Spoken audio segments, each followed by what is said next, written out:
Praise lord. దేవాతి దేవునికి వందనాలు. ప్రభు నామమున మీ అందరికీ నా ప్రత్యేకమైన వందనాలు, శుభాలు తెలియజేస్తున్నాను. ఈ దినము కొరకు ఏర్పాటు చేయబడిన దేవుని వాగ్దానము 23వ కీర్తన మొదటి వచనము. యెహోవా నా కాపరి, నాకు లేమి కలుగదు. దేవుని నామానికి మహిమ కలుగునుగాక. ఈ ఉదయకాల సమయంలో సర్వ సృష్టికర్త అయిన నీ తండ్రి నిన్నాశీర్వదించి గొప్ప వాగ్దానాన్ని నీకందిస్తూ ఉన్నారు. హల్లెలూయా. ఆనాడు దావీదు పలుకుతున్నారు ఈ మాట, యెహోవా నా కాపరి, నాకు లేమి కలుగదు అంటున్నాడు. ఆయన జీవితంలో పోరాటాలు లేవా? ఆయన దాక్కోలేదా? పరిగెత్తలేదా? ఇబ్బందులు గుండా వెళ్ళలేదా? అంటే వెళ్ళాడు. కానీ ప్రతి పరుగులో, ప్రతి దాక్కునే విషయంలో, అన్ని విషయాల్లో దేవుడు దావీదు గారికి తోడయుండి ఆశీర్వదించి లేమి అనేది ఆయన జీవితంలో లేకుండా స్థిరపరిచాడు. ఆమేన్. ఈరోజు అదే గొప్ప వాగ్దానాన్ని నిన్ను చూచిన నీ తండ్రి నీకు అందిస్తూ ఉన్నారు. దేవుని సన్నిధిలో నువ్వెంతైతే నిందారహితునిగా నీవు జీవిస్తావో నువ్వు అంతకంతకు వర్ధిల్లుతావన్న విషయాన్ని మర్చిపోవద్దు. సౌలుకి దావీదుకి కూడా యుద్ధము జరిగింది. కానీ దావీదు అంతకంతకు ప్రబలాడట, దీవించబడ్డాడంట. సౌలు క్షీణించాడు. ఎందుకంటే దావీదు దేవునికి భయభక్తులు కనపరిచి జీవించాడు. దావీదు కూడా తన జీవితంలో ఒక పాపం చేశాడు. కానీ అది ఒప్పుకుని విడిచిపెట్టి దేవుని చేతిలోనే పడాలనుకున్నాడు.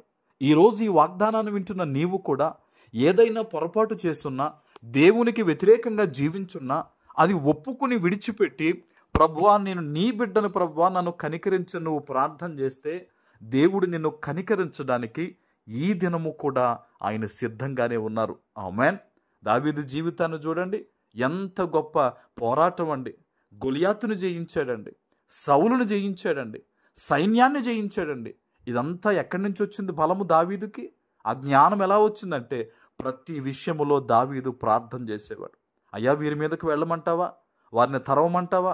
నన్ను ఏం చేయమంటావా అని ప్రతి సందర్భంలో కూడా దావీదు దేవుణ్ణి అడిగినట్టుగా మనం చూస్తూ ఉన్నాం.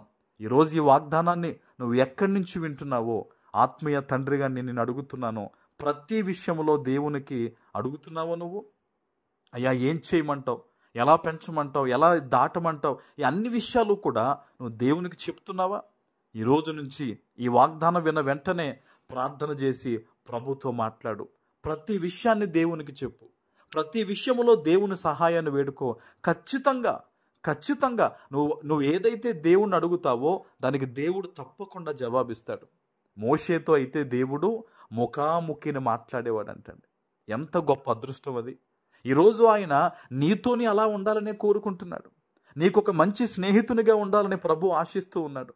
నీ ఇంటికి పెద్దగా ఉండాలని దేవుడు కోరుకుంటూ ఉన్నాడు. నీ హృదయాన్ని నెమ్మదితో, సంతోషంతో నింపాలనేది దేవుని ఆలోచన ఉంది. ప్రియ దేవుని బిడ్డ, నువ్వు దేవుణ్ణి నమ్ముకున్నట్టు వల్ల నీకు లేమి కలుగదు, కీడు కలుగదు, నీకు శ్రమ కలుగదు. నీకు అన్నిటిలో కూడా దేవుడు నీకు తోడయుండి నిన్నంతకంతకు దావీదుని వర్ధిల్లింపజేసినట్టుగా ఈ దినము నుంచి దేవుడు నిన్ను వర్ధిల్లింపజేస్తారు. ఆమేన్. ప్రార్థన చేసుకుందాం. పరిశుద్ధుడా, ప్రేమ కలిగిన తండ్రి, మీకు వందనాలు.